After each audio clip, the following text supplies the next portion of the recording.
কৃষক ও কৃষির সমস্যাই মূলত জাতীয় সমস্যা এই প্রতিপাদ্যকে সামনে রেখে কুষ্টিয়ার মিরপুরে অনুষ্ঠিত হয়েছে বাংলাদেশ কৃষক সংগ্রাম সমিতির উপজেলা সম্মেলন। শনিবার দুপুরে পোড়াদহ মাধ্যমিক বিদ্যালয় অডিটোরিয়ামে আয়োজিত সম্মেলনে ৭ দফা দাবি বাস্তবায়নের আহ্বান জানান বক্তারা। অনুষ্ঠানে নতুন নেতৃত্বের ঘোষণাও দেন সংগঠনের কেন্দ্রীয় নেতৃবৃন্দ। মোহাম্মদ মঞ্জুরুল ইসলামের প্রতিবেদনে থাকছে বিস্তারিত। কুষ্টিয়ার মিরপুর উপজেলার পোড়াদহ মাধ্যমিক বিদ্যালয় অডিটোরিয়ামে বাংলাদেশ কৃষক সংগ্রাম সমিতির উদ্যোগে আয়োজিত হয় এক কৃষক সম্মেলন এবং উপজেলা কমিটির চতুর্থ সম্মেলন। কৃষক ও কৃষির সমস্যাই মূলত জাতীয় সমস্যা এই স্লোগানকে সামনে রেখে আয়োজিত সম্মেলনে কৃষকদের ৭ দফা দাবি বাস্তবায়নের আহ্বান জানানো হয়। সম্মেলনে সভাপতিত্ব করেন উপজেলা আহ্বায়ক আসাদুল ইসলাম আসাদ। প্রধান অতিথি ছিলেন সংগঠনের কেন্দ্রীয় যুগ্ম সম্পাদক বি.এম. শামীমুল হক। বিশেষ অতিথি হিসেবে বক্তব্য রাখেন কেন্দ্রীয় ও জেলা পর্যায়ের বিভিন্ন নেতৃবৃন্দ, যাদের বক্তব্যে কৃষক অধিকারের প্রতি সংহতি ও সংগঠনের শক্তিশালী ভূমিকার উপর গুরুত্ব আরোপ করা হয়। সম্মেলনে ১৭ সদস্য বিশিষ্ট নতুন উপজেলা কমিটি গঠন করা হয়, যেখানে সভাপতি হিসেবে নির্বাচিত হন আসাদুল ইসলাম আসাদ, সাধারণ সম্পাদক আব্দুর রহমান এবং সাংগঠনিক সম্পাদক সুলেমান শাহ। নবনির্বাচিত নেতাদের শপথ করান কেন্দ্রীয় যুগ্ম সম্পাদক বি.এম. শামীমুল হক।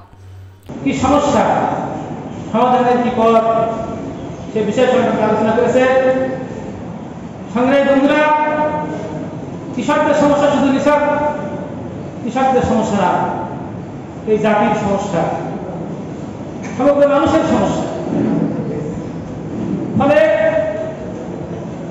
কোন বিষয় যেমন বিচ্ছিন্ন না, ঠিক তেমনই ভাবে একজন শ্রমিক, একজন ছাত্র, তার যে সমস্যা, সেই সমস্যার সাথে কৃষকদের সমস্যা সম্পর্কিত। আজকে যে শ্রমিক হয়েছে সে আপনার ভাই, একদিন তার এই গ্রামে অবস্থান ছিল, আজকে গ্রাম থেকে যে সে শহরের উপস্থিতি অথবা শহরে বসবাস করে আধুনিক উৎপাদন প্রক্রিয়ার সাথে সম্পর্কিত হয়েছে। এমনি কিন্তু সে ভিটে জায়গায় যায়নি।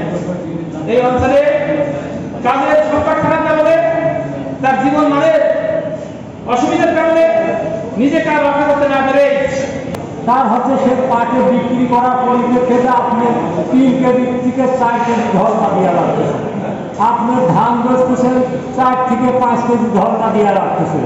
এইগুলো কৃষক আমরা বুঝি, কারণ কৃষক সবাই কিন্তু দেখে যে আমার ছেলে মেয়ে আজকে হয়তো পোশাক কিনবো বা বই কিনবো, তখন তার যে কোনো দরকে যে কোনো মূল্যে তা বিক্রি করে দেওয়া হয়।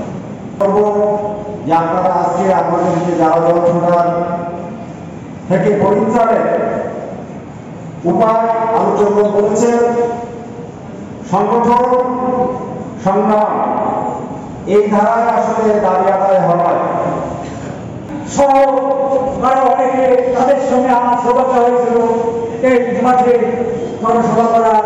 তখন দেখেছে একটাকে ওই উত্তরটাকে সাধারণ মানুষ এই মাঠে অগ্রহ হয়েছে। তখন ওই একমাত্র মিটিং ছিল, যেখানে আমরা বসে বক্তব্য জনতা বাংলা ভাষায় কৃষক সমিতি বক্তব্য দিয়েছিলেন। আর এক টন ফসলের দাম 500-700 টাকা। বাংলাদেশে অনেক কৃষক সংগঠন আছে, রাস্তায় নামলে পা দিয়া যায় না, আধা ঘন্টা মিছিল করতে সময় লাগে। বাংলাদেশ এই কৃষকদের কথা তাদের প্রতিনিধিরা জানে, কোনোদিনই বলিনি, বলবেও না। কৃষকদের দাবি যদি তুলতে হয় তাহলে কৃষক সংগ্রাম সমিতির সাথে সমবেত হতে হবে এবং কৃষকদের প্রতিনিধি দিয়ে, কৃষক সংবিধান তৈরি করার মধ্য দিয়ে সম্ভব হবে এই দেশে সেই কৃষক রাজ প্রতিষ্ঠা করার মধ্য দিয়ে। অন্যথায় ভুল পথে ভোট দিয়ে সম্ভব নয়। বন্ধুগণ, আরেকটি নির্যাতনের শিকার এখন যেই জায়গায় আমরা যেই সময় বসে কথা বলছি, আমাদের জাতীয় নির্বাচন নিয়ে চাইতে সব জায়গায় কথা হচ্ছে। অনেকবার অনেককে দিয়েছি, একবার ইসলামী দলকে দিয়ে দেখি। আমি বলেছি, বন্ধু আপনি একটা ঘোষণা দেন, যাত্রা ক্ষমতা দেওয়ার পরের দিন গ্রামগঞ্জে এনডিওর কোনো কিস্তি আর আমি একদিনই যাবে না।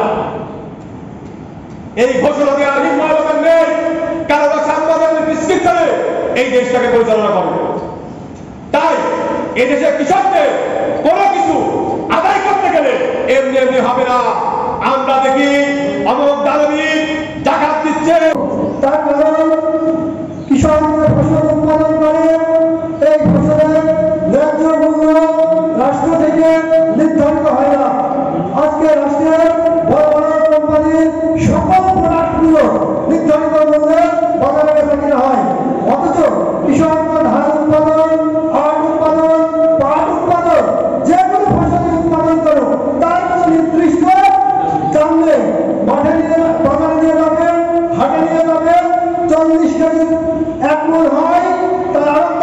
মনটা 42 কেজি 43 কেজিতে এক মন দেবে, পেঁয়াজ দিয়ে দেবেন বিভিন্ন হাটে 43 কেজি দেবো, এটা বলা হয় ধর্মা কথা।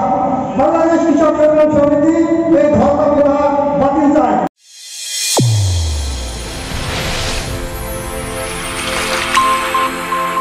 চ্যানেল A1 হৃদয় রেসপন্স।